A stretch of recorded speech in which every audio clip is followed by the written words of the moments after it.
এগারো দল সমর্থিত বাংলাদেশ জামাত ইসলামী জোহরপুর ইউনিয়ন আয়োজিত ঐতিহাসিক বেতালপাড়া বাজারের এই হাই স্কুল মাঠে আগামী দিনের জাতীয় সংসদ নির্বাচন উপলক্ষে আজকের এই জনসভার সুযোগ্য সভাপতি জোহরপুর ইউনিয়নের সুযোগ্য আমির আমাদের প্রিয় ভাই জনাব আবুল কাশেম, বাংলাদেশ জামাত ইসলামীর বাগারপাড়া উপজেলার সুযোগ্য আমির অধ্যাপক রফিকুল ইসলাম, বাংলাদেশ খেলাফত মজলিসের উপস্থিত আছেন মুফতি মাসুমুল্লাহ, এনসিপি জেলার সমন্বয়ক জনাব নুরুজ্জামান, বাগারপাড়া থানার সমন্বয়ক আব্দুল্লাহ মামুন সহ বিভিন্ন পর্যায়ের নেতৃবৃন্দ, সম্মানিত জোহরপুরবাসী, আসসালামু আলাইকুম ওয়া রাহমাতুল্লাহ।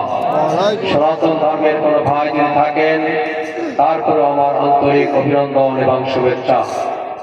সংগ্রামী ভাইরা, কথা আমরা বেশি বলবো না।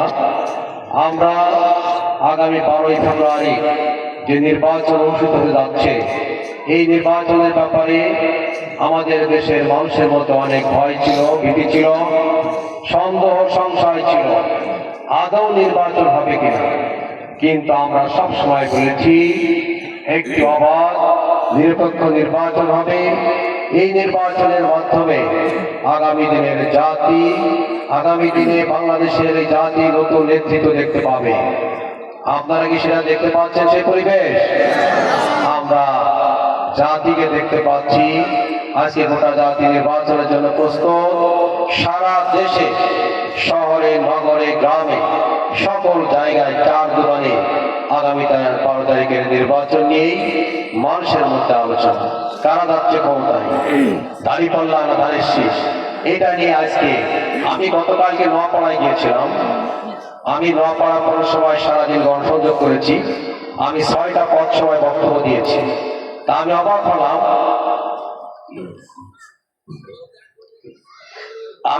হলাম সেখানে 10টা লোককে যদি আপনি জিজ্ঞাসা করেন ভোট দেবেন কিসে, 8 জন বলবে দাঁড়িপাল্লায় ভোট দেবেন। আমি রাস্তায় গণসংযোগ করলাম, প্রতিটা মানুষই আমাকে হাত দিয়ে অভ্যর্থনা জানিয়েছে। আমি দেখিনি কারণ মুখ কালো, কাউ আমাকে দেখে ফিরে গেছে, এরকম কোন দৃষ্টান্ত আমি দেখিনি। আমি প্রত্যেকেই দেখেছি আমার দিকে এগিয়ে আসে। ওই দোকানের ভিতরে আছে, সেখানে হাত দিয়ে আমাকে সম্বোধনা দিচ্ছি যে আপনি চালিয়ে যান, আমরা আপনার পাশে আছি। কেন জানেন? এই নোয়াপাড়া বাংলাদেশের সব থেকে বড় নদী বন্দর, সব থেকে বড় একটা ব্যবসায়ী কেন্দ্র, নোয়াপাড়া শিল্প শহর। প্রতিদিন শত শত কোটি টাকার ব্যবসা বাণিজ্য হয় নোয়াপাড়ায়। আপনারা না দেখলে বুঝতে পারবেন। এই নোয়াপাড়ার ব্যবসায়ীরা মরে গেছে, তারা মর্মাহত, তারা দুঃখিত। অনেক ব্যবসায়ী তার ব্যবসা গুটিয়ে খুলনা অঞ্চলে চলে যাচ্ছে শুধু চাঁদাবাজদের কারণে। আজ অনেক ব্যবসায়ী প্রতিষ্ঠান সন্ধ্যার পরে আর ভয়ে খোলে না, যে আবার কোন চাঁদাবাজ এসে বোমা মেরে চাঁদা নিয়ে যাবে। এই চাঁদাবাজদের কারণে ব্যবসায়ীরা ভীত সন্ত্রস্ত। তাই তারা বুঝতে পেরেছে গোলাম রসুল যদি পাশ করে নোয়াপাড়ার ব্যবসার সুন্দর পরিবেশ ফিরে আনবে। আমরা ব্যবসা করতে পারবো, নদী বন্দর থাকবে, এখানে লক্ষ লক্ষ মানুষের যে কর্মসংস্থান, দেশের অধিকাংশ জেলার লোক পাওয়া যায় এই নোয়াপাড়াতে। এখানে শিল্প শহর আর নদীতে বাংলাদেশের মানুষের কি সার, এরপরে বিভিন্ন খাদ্যপণ্য বিদেশ থেকে আমদানি যা হয়, বিশেষ করে উত্তরবঙ্গ এবং দক্ষিণবঙ্গে সকল আমদানিকৃত দ্রব্য এখান থেকে কিন্তু খালাস হয়। সম্মানিত ভাইরা, আমি তাই বলতে চাই আগামী দিনে গোটা বাংলাদেশের মানুষ সিদ্ধান্ত নিয়েছে বাংলাদেশকে দুর্নীতিমুক্ত করবার জন্য, সন্ত্রাস, চাঁদাবাজি, দখলবাজ মুক্ত করার জন্য, আইনের শাসন প্রতিষ্ঠার জন্য, মানুষের মৌলিক অধিকার প্রতিষ্ঠার জন্য রাষ্ট্র কর্তৃক সকল সুযোগ সুবিধা সকল দলের, সকল মতের, সকল ধর্মের মানুষ যদি পায়, তার জন্য মানুষ দাঁড়িপাল্লায় ভোট দিতে চায়। সংগ্রামী ভাইরা, ভোট আছে দুইটা, একটা আছে হাত আর একটা হচ্ছে দাঁড়িপাল্লা। আমরা যদি বাংলাদেশের মানুষ হা ভোট দিয়ে জয়যুক্ত করি, তাহলে বাংলাদেশ বাঁচবে, বাংলাদেশের স্বাধীনতা বাঁচবে। আপনাদের সবাইকে আহ্বান করতে চাই, বাংলাদেশের বর্তমান গণতান্ত্রিক রাজনৈতিক দলগুলো বর্তমান অন্তর্বর্তীকালীন সরকারের কাছে একটি চুক্তিতে আবদ্ধ হয়েছিল। জুলাই সনদ তৈরি করা হয়েছিল। সেই সনদে বাংলাদেশ জামাত ইসলামী, বিএনপি সহ সবাই স্বাক্ষর করেছিল। সেই স্বাক্ষরের মাধ্যমে তারা জনগণের কাছে চুক্তিবদ্ধ আছে।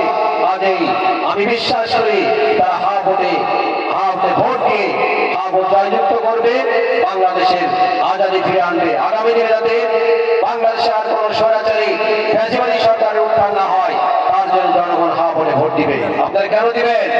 হা ভোটে ভোট দিবেন কেন?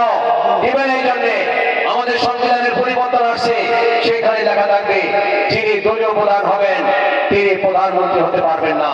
দলের যিনি একটি দল যদি ক্ষমতায় যায়, দলীয় প্রধান প্রধানমন্ত্রী একই ব্যক্তি দুইটা পদ হওয়া করতে পারবেন না। করলে তিনি পাওয়ারফুল হয়ে যায়, ফ্যাসিবাদী হয়ে যায়। একজন ব্যক্তি বাংলাদেশে দুইবারের বেশি প্রধানমন্ত্রী নির্বাচিত হতে পারবেন না, বাইন্ডিং দেওয়া আছে। আমাদের সংসদে দুইটা কক্ষ হবে, একটা নিম্ন কক্ষ আর একটা উচ্চ কক্ষ। আমাদের দাবি ছিল উভয় কক্ষে পেয়ার পদ্ধতির মাধ্যমে সিট বন্ধ, কিন্তু অন্তর্বর্তীকালীন সরকার বিভিন্ন রাজনৈতিক দলের সমন্বয়ে সর্বশেষ যেটা হয়েছে উচ্চ কক্ষে থাকবে 100 আসন। সে 100 আসন হবে বিভিন্ন রাজনৈতিক দলের যে ভোট পাবে তারা অনুভূতি খায়। সেখানে যে দল 2% ভোট পাবে 100 মধ্যে 2টা সিট তারা পাবে। যারা 10% ভোট পাবে তারা 10টা আসন সেখানে পাবে। কাজে নিম্ন কক্ষে আপনি সংবিধান যতই পরিবর্তন করতে চান না কেন, উচ্চ কক্ষে যদি আপনার 1/50 জন সদস্য না থাকে আপনি সেটা করতে পারবেন না। কারণ দেখা গেছে ইতিপূর্বে 35% ভোট, 40% ভোট, 45% ভোট পেয়ে একটি দল ক্ষমতায় গিয়েছে। ক্ষমতায় যাওয়ার পরে সংবিধান সে তন্ন করে ফেলেছে। কিন্তু আগামী দিনে 40, 45, 49% ভোট পেয়েও আপনি সংবিধান ছিঁড়তে পারবেন না, কারণ উচ্চ কক্ষে অবশ্যই আপনাকে 1/50 জন সদস্য লাগবে। এই নিয়ন্ত্রণ বাংলাদেশি বিবেচনা ছিল না। এই জন্য আমি আপনাকে বলতে চাই যে যদি পরিবেশে আমরা রাখতে চাই, ফ্যাসিবাদী সরকার উত্থান দেখতে না চাই, তাহলে হা ভোটে ভোট দিতে হবে। আপনারা হা ভোটে ভোট দেবেন তো ইনশাআল্লাহ। আজাদি না গোলামি, আজাদি না গোলামি, আজাদি আজাদি। সবাইকে ধন্যবাদ। আরেকটি ভোট আছে দাঁড়িপাল্লা। বাংলাদেশ জামাত ইসলামী 11 লক্ষ জোট করেছে। এই বাংলাদেশে 24-এর গণবিপ্লবে যারা ভূমিকা পালন করেছিল, যারা রক্ত দিয়েছিল, জীবন দিয়েছিল, এদেশের 18 বছরের তরুণরা রক্ত জীবন দিয়ে রক্ত ঝরিয়ে বাংলাদেশকে নতুন ভাবে স্বাধীনতা এনে দিয়েছে। সেই স্বাধীনতার কারণে এই নির্বাচন হচ্ছে। আমরা আপনাদের সঙ্গে কথা বলার সুযোগ পাচ্ছি। গণতান্ত্রিক ভোটের মাধ্যমে আগামী দিনে একটি দল ক্ষমতায় যাবে। এই কৃতিত্ব হচ্ছে বৈষম্যবিরোধী ছাত্রদের। বাংলাদেশের লক্ষ লক্ষ ছাত্র রাজপথে নেমে ফ্যাসিবাদের বিরুদ্ধে সংগ্রাম করেছিল এবং তারা যুদ্ধ করে প্রায় 2000 ছাত্র জীবন দিয়েছে।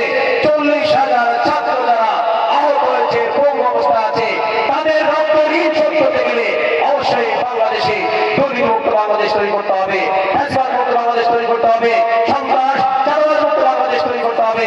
বাংলাদেশ জামাত ইসলামী এই জন্য নির্বাচনের তারিখ প্রথমে ঘোষণা করেছে। আমরা যদি দেশের মানুষের ভালোবাসা নিয়ে ক্ষমতায় যেতে পারি আল্লাহর রহমতে, আমরা বাংলাদেশকে দুর্নীতি মুক্ত করবো ইনশাআল্লাহ। সংগ্রামী ভাইরা, দুর্নীতি কারা করে? গ্রামের কৃষকরা করে, শ্রমিকরা করে, ইসরায়েল তারা চায়, কারখানায় যারা কাজ করে তারা করে। আপনারা সবাই বাংলাদেশের যে যে পর্যায়ে আছেন না কেন, আমরা সবাই সরকারকে রাজস্ব ট্যাক্স দিই।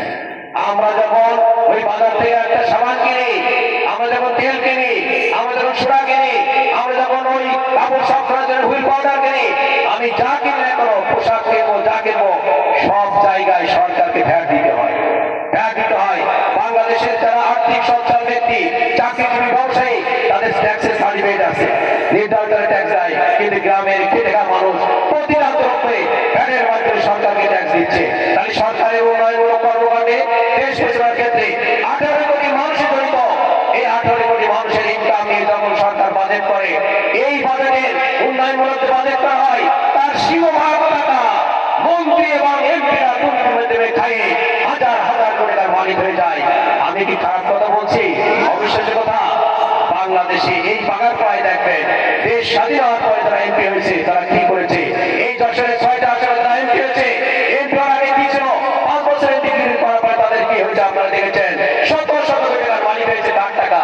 এমপিরা যে কয় টাকা ভাতা পাই তাদের সংসারই চলে না। আমার কাছে প্রমাণ আছে। আমাদের সাইদ ভাই 2001 সালে এমপি হলো, মহাদেশ আবু সাইদ। আমার ইতিহাসে মনে থাকবে, আমি 2004 সালে আমি এমপি এসে একদিন দিচ্ছি, অনলি একদিন। তখন নাগালপাড়ায় উনি থাকতেন। আমি একজন ব্যক্তির তার চাকরির ট্রান্সফারের জন্য তার কাছে আমি গিয়েছিলাম। আমি যখন নাইটে গেলাম, আমার মনে আছে এবার পরিবারের গাড়িতে গেছিলাম, প্রচুর মশাই কামড়াইছিল, আসার পর আমার ডেঙ্গু হয়েছিল। এবার আমি যখন গেলাম